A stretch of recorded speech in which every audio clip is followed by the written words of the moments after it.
یہ بڑی رکت انگیز آیات آ رہی ہیں اگلی ولید ابن مغیرہ کے بارے میں۔ سیدنا خالد ابن ولید رضی اللہ تعالیٰ عنہ کے جو والد تھے نا، وہ بہت انٹلیکچوئل آدمی تھے، عرب کے ذہین ترین لوگوں میں شمار ہوتے تھے، امیر ترین لوگوں میں ولید ابن مغیرہ۔ شام یعنی طائف کے اندر بھی اور مکے کے اندر بھی ان کے اپنے آپ سمجھ لیں ایسٹس موجود تھے۔ طائف تو اسی طریقے سے ہے جس طرح ہمارے شمالی علاقہ جات ہیں، وہاں تو برف بھی پڑتی ہے، تو ابھی بھی اس زمانے میں بھی لوگ گرمیاں گزارنے کے لیے وہاں جایا کرتے تھے، آج بھی لوگ جاتے ہیں۔ یہ جو نکاح مسیار والا فتنہ سعودی علماء نے شروع کیا ہے نا، وہ اسی چکر میں شروع کیا ہوا نا۔ شیعہ نے نکاح متع شروع کیا، انہوں نے نکاح مسیار شروع کر دیا، تو وہ زیادہ تر نکاح مسیار کے لیے وہیں پہ جاتے ہیں طائف میں۔ تو اب یہ ولید بن مغیرہ جو تھا نا، یہ چونکہ ذہین بھی تھا، سمجھدار بھی تھا، بڑا جاندیدہ بندہ تھا، جیسے ہر یعنی معاشرے میں ایسے انٹیلیجنشیا ہوتا ہے، تو کافروں نے میٹنگ کر کے اس کو لانچ کیا کہ یہ جا کے نا نبی علیہ السلام سے دو ٹوک جا کے بات کریں، کیونکہ آپ علیہ السلام کی دعوت پھیلتی جا رہی ہے، تو کوئی ذہین بندہ بھیجیں مناظرے کے لیے، ٹھیک ہے، جو مناظرہ کرے۔ اب آپ علیہ السلام کے پاس جب وہ آیا، آپ صلی اللہ علیہ وآلہ وسلم سے جب گفتگو شروع ہوئی تو اس نے ہر طرح سے سوال کر کے آپ کو نا چیک کیا، جس کا ذکر جو ہے نا وہ پچھلی صورت میں بھی گزر چکا ہے، میں نے پہلے بتایا تھا، آگے جا کے نا اس کی ڈیٹیل بھی آئے گی۔ سورہ المعارج میں تھا یا سورہ قلم میں تھا، تو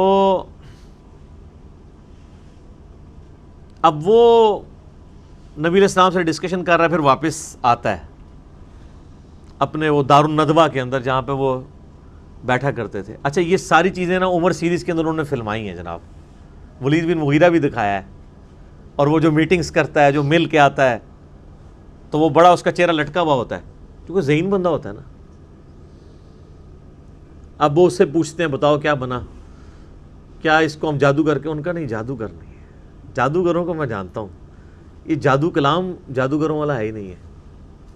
پھر وہ کہتے ہیں شاعر، ان کا شاعروں کا تو مزاج ہی کچھ اور ہوتا ہے، عشق مشوقی والا ہے، اس شخص کا تو پورا کریکٹر ہمارے سامنے ہے، شاعر بھی نہیں ہے، کاہن، ان کا کاہن کہاں سے، ہمارے سامنے یہ پل بڑھ کے جوان ہوا ہے، اس کا کریکٹر ہمارے بالکل سامنے ہے، ایک ڈائنامک آدمی تھا، کبھی اس کا کائنوں کے ساتھ نہ کوئی دوستی رہی ہے، نہ کبھی اس کو کسی مجالس میں اس طرح کا شریک ہوتا تھا۔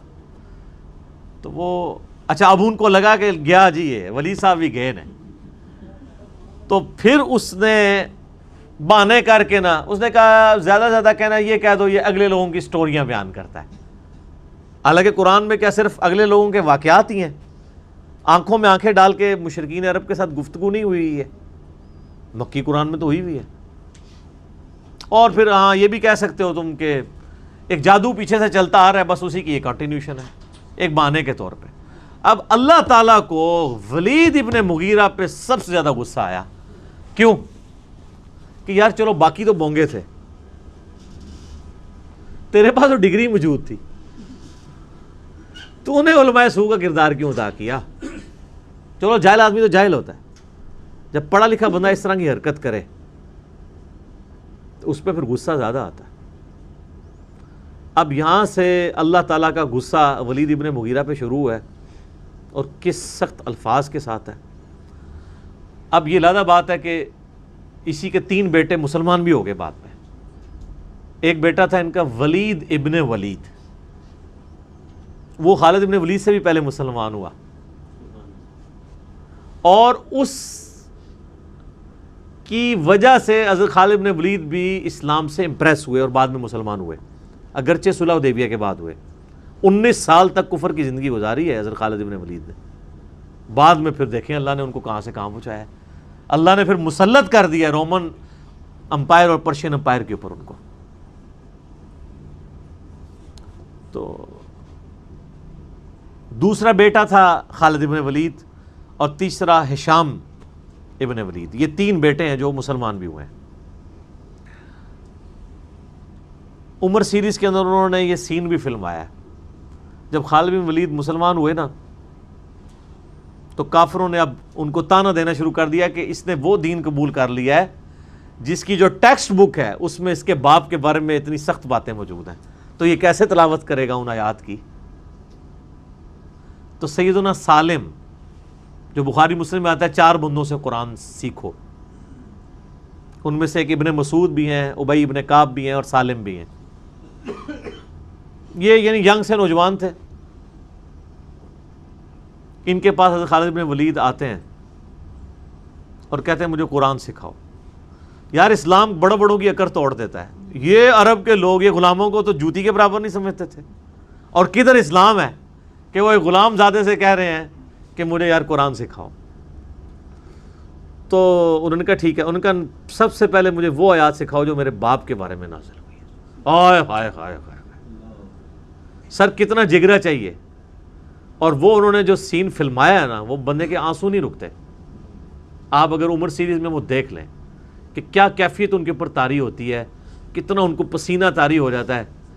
یار آپ ذرا امیجن کریں نا کہ ہم میں سے کسی کے ماں باپ کے بارے میں قرآن میں آیات ہوں کہ اللہ تعالیٰ فرمائے کہ اس کو ہم عنقریب دوزخ کے اندر جھونکیں گے جہاں وہ نہ زندوں میں ہوگا نہ مردوں میں، اور یہ کہنے والا اس کائنات کا مالک ہو جس کے اوپر کسی کی دھونس نہ چل سکتی ہو، جس کا فیصلہ کوئی ریورٹ نہ کر سکتا ہو، تو اس بندے کی کیا کیفیت ہوگی.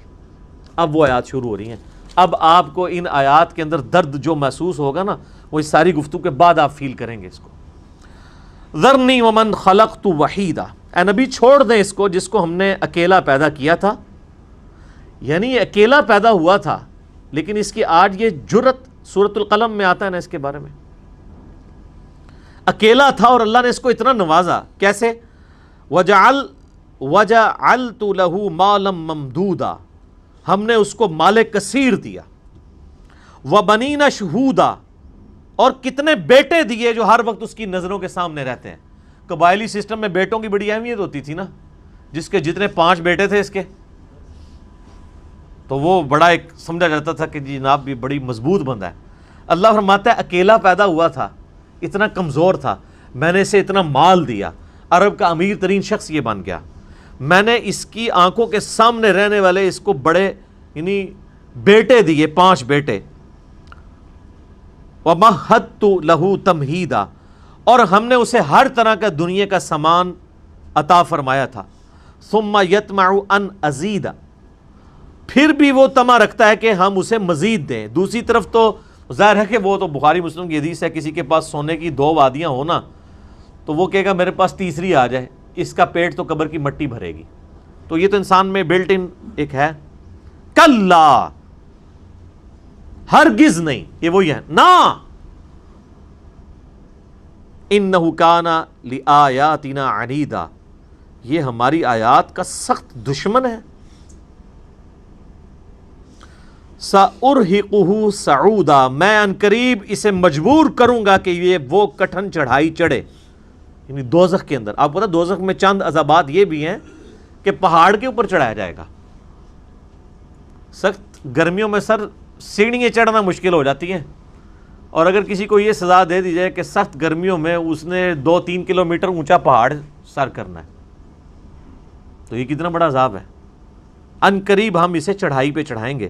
انہ فکر وقدر، بے شک اس نے غور کیا اور ایک دماغ سے کوئی بات طے کر لی. فقتل کیف قدر، اس پہ پھٹکار ہو اس نے کیسا دماغ لڑایا اپنا. ثم قتل کیف قدر، پھر اس پہ پھٹکار ہو اللہ کی طرف سے، یہ برباد ہو جائے اس نے کیسی بری بات سوچی. یعنی اس کے دل نے بھی گواہی دے دی تھی کہ یہ پیغمبر ہے، پھر بھی اس نے جان بوجھ کے اپنی چودراہٹ قائم رکھنے کے لیے کیسے دماغ میں پلان تیار کیے. ثم نظر، پھر اس نے نظر اٹھا کے دیکھی. ثم عبس وبصر، اس کے بعد اس نے تیوری چڑھائی اور ترش رو ہوا. ثم ادبر واستکبر، پھر اس نے پیٹھ پھیری اور غرور کیا. یہ اس کی ساری ایکٹنگ جو کچھ اس نے کی ہے نا اس مجلس کے اندر، یہ صحیح آپ کو پتہ ہی ہے نا، یہ نعت خوان بھی جو بڑے بڑے ہوتے ہیں نا، ان کو بھی آپ دیکھیں اسپیکر میں آ کے تھوڑی تھوڑی دیر بعد کر رہے ہوتے ہیں، کبھی کچھ نکال رہے ہوتے ہیں کہ اپنا تھوڑا روپ ڈالنے کے لیے. علماء کے ہاں بھی آپ کو نظر آئے گا جو بڑے بڑے ہیں نا، ان کی خاص قسم کے وہ ذرا سا ایسے کرتے ہیں تو ایک ساتھ بندہ رومال لے کے آ جاتا ہے، ٹھیک ہے نا، تھوڑی ایکٹنگ اور پھر تھوڑا سا کتاب پڑھی ہے تو وہ اینک تھوڑی سی ایسے کر لی ہے، ایسے کر کے سائڈ پہ کر لی ہے، پھر ایسے کر کے ایسے یہ جو سٹائل ہوتے ہیں نا صرف اپنا علمی روب جھاڑنے کے لیے، یہ سارے کام وہ بھی کر رہا تھا تو اللہ تعالیٰ نے اس کو نقل کیا ہے کہ کبھی یوں کرتا ہے، یوں دیکھتا ہے، جیسے بڑا کو بڑا فلاسفر ہے ان کو بڑی وڈی گل کرنے لگا تھا، وہ کڈی کے گل ہے انہیں وہ دیکھ لو تسی. فقال ان ھذا الا سحر یؤثر، ہاں یہ کہہ سکتے ہو یہ جادو ہے جو پچھڑوں سے چلتا آ رہا ہے. ان ھذا الا قول البشر، یہ تو نہیں ہے مگر ایک انسان کا ہی کلام ہے. سأصلیہ سقر، ان قریب میں اسے جہنم میں جھونکوں گا. وما ادراک ما سقر، تمہیں کیا سمجھ یہ جہنم کیا ہے، یہ جہنم کی آگ کیسی ہے. لا تبقی ولا تذر، نہ باقی رکھے اور نہ ہی چھوڑے. تو قرآن میں آتا ہے ثم لا يموت فیہا ولا یحیا، نہ وہاں کوئی زندوں میں ہوگا پھر نہ مردوں میں. سورہ فرقان میں آتا ہے آج ایک موت نہیں کئی موتیں مانگو. وہ کافر کہیں گے اللہ موت آ جائے جان ہی چھوڑ دے، لیکن موت نہیں آئے گی. اللہم اجرنا من النار، اللہم اجرنا من النار، اللہم اجرنا من النار، آمین. اللہم من احییتہ منا فاحیہ علی الاسلام ومن توفیتہ منا فتوفہ علی الایمان. لواحۃ للبشر، جھلسا دینے والی ہے وہ آگ آدمی کی کھال کو. علیہا 19، اور اس آگ پہ 19 فرشتے مقرر ہیں. وما جعلنا اصحاب النار الا ملائکہ، ہم نے جو بندے مقرر کیے ہیں یعنی 19 بندے دوزخ کے اوپر، وہ نہیں ہیں مگر فرشتے. اس کے کانٹیکسٹ میں احادیث میں آتا ہے کہ وہ اب جو بڑے بڑے قسم کے آپ کو پتہ ہے گنڈے ہوتے ہیں ہر معاشرے کے اندر، جب یہ آیات نازل ہوئی نا کہ 19 فرشتے ہیں، ایک بندے نے کہا 10 میں ہی سام لاں گا. ٹھیک ہے نا، پہلے تو الفاظ کیا ہوئے علیہا 19، 19 ہیں جو دوزخ کی نگرانی کر رہے ہیں. ٹھیک ہے، جیسے پہرے دار ہوتے ہیں. یہاں پہ فرشتوں کا ذکر نہیں تھا. ظاہر ہے کہ اگر ایک بندہ جو ہے وہ پلوان قسم کا بندہ، اس زمانے میں کوئی گولی بندوق بھی نہیں ہوتی تھی، اور وہ آپ کو پتا ہے عرب میں تو بڑے بڑے لوگ تھے. ابن عبد الود جو تھا، جو غزوہ خندق میں مولا علی کے سامنے آیا تھا، اس کے بارے میں مشہور تھا وہ 100 بندوں سے اکیلا لڑ لیتا تھا. اور جب اس نے آگے للکارا تو کوئی شخص بھی اس سے لڑنے کے لیے تیار نہیں ہوا. 3 دفعہ للکارا، تینوں دفعہ حضرت علی کھڑے ہوئے ہیں اور نبی علیہ السلام سمجھا رہے ہیں علی بیٹھ جاؤ، پتہ نہیں کون ہے. ان کے یا رسول اللہ آپ بس اجازت دیں. تو ایک بار میں اس کا کام تمام کیا ہے. ٹھیک ہے، تو یہ کافر سمجھے کہ جی وہ کوئی کہہ رہا ہے جی 10 کو تو میں سنبھال لوں گا، دوسرا کہتا ہے جی 3-4 میں سنبھال لوں گا. 19 نا. پھر اللہ نے کیا فرمایا وما جعلنا اصحاب النار الا ملائکہ، یہ جو دوزخ کے اوپر 19 لگائے ہیں نا، کوئی بندے نہیں گئے، یہ تو آٹھے کو D S P S P یا جیلر نہیں ہے کہ نا، یہ فرشتے نے. ٹھیک ہے، وما جعلنا عدتہم الا فتنۃ للذین کفروا، اور جو اس کی تعداد ہے نا فرشتوں کی 19، یہ کافروں کے لیے فتنہ بن گئی. فتنہ سے مراد آزمائش، کہ وہ 19 سن کے تو مگر پیغمبر نے کہا 19 تو خیر ہے. ایک بندے نے کہا 5 میں سنبھال لاں گا، دوسرے نے کہا 8-9 میں سنبھال لاں گا، تکی جائے گی. 19 ہے تو کیا ہے.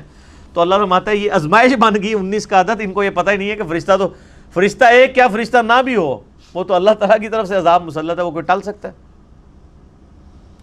یار سخت گرمیوں کے اندر بھی اگر کسی کو ملیریا ہو جائے، 2-3 رضائیاں بھی اڑا دیں، اس کی ٹھنڈ نہیں ختم ہوتی، حالانکہ باہر گرمی ہوتی ہے. اللہ تعالیٰ بغیر کچھ کیے بھی کسی کے جسم پہ بھی ایسی حالت طاری کر سکتا ہے کہ اس سے گرمیوں میں جون جولائی میں بھی ٹھنڈ لگنی شروع ہو جائے. اللہ تعالیٰ کے لیے کوئی فزیکلی عذاب دینا ضروری نہیں ہے، انٹلیکچوئل عذاب بھی دے سکتا ہے. سر آپ کے دماغ کا اگر ذرا سا بیلنس بھی ڈسٹرب ہو جائے، آپ اپنا پیشاب بھی نہیں روک سکتے. انسان کی تو کسی وقت بھی وہ آپ کہیں گے کہیں سے بھی کوئی معاملہ ڈسٹرب ہو جائے، ہارمونز، تو بیڑا غرق ہو جاتا ہے. تو وہ اللہ تعالیٰ ماتا ہے ہم نے 19 کے عدد کو ان کے لیے فتنہ بنا دیا، اور یہ فتنہ ایسا بنا کہ آج تک جاری ہے. یہ بات ویسے حقیقت ہے کہ قرآن پاک میں 19 کا عدد جو ہے نا یہ بڑا اہم ہے. آپ یوٹیوب کے پر جا کے لکھیں نا میریکلز آف 19 ان قرآن، بسم اللہ کے